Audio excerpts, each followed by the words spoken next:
là làm có chỉ ở đâu cả một gì thế có chơi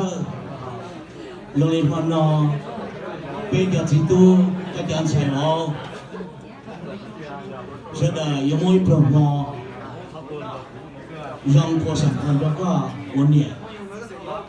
có cả xe lưu có cho xe sản phẩm nó có cho bây giờ chỉ tu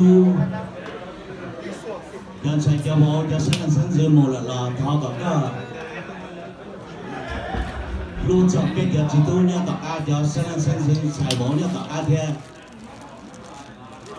bây giờ có trồng đâu thọ có một rồng đó nó ô thảo ở cho ô ý trồng cứ trồng đi trồng nhà trồng chí trồng bao trồng dơ cho bao cho giờ chùa thế cho thời lượng tôi gì rồi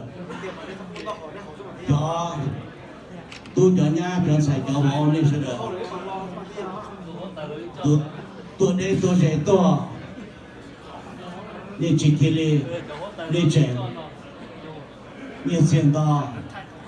anh nông to để trường to trả tôi to tua ba sơ là của con nhỉ lúa tiếng sơ lúa giờ xem giờ là nó của thao để cho nông to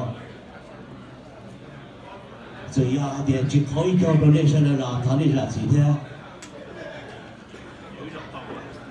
我还那时候我能找到。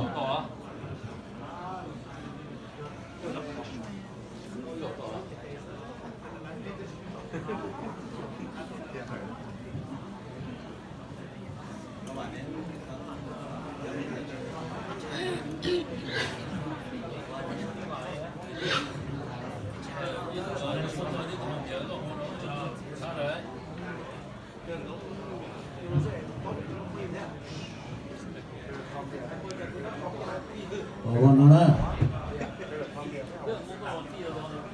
cụ truyền mong để cho lưng cho tụ,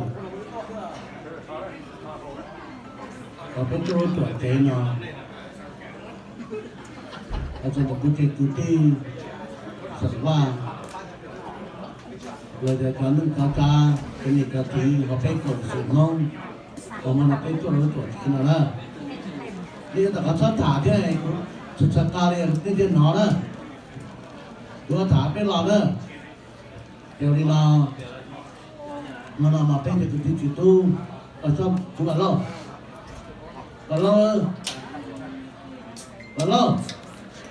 cái môn chưa đó cái môn chưa cái chứ còn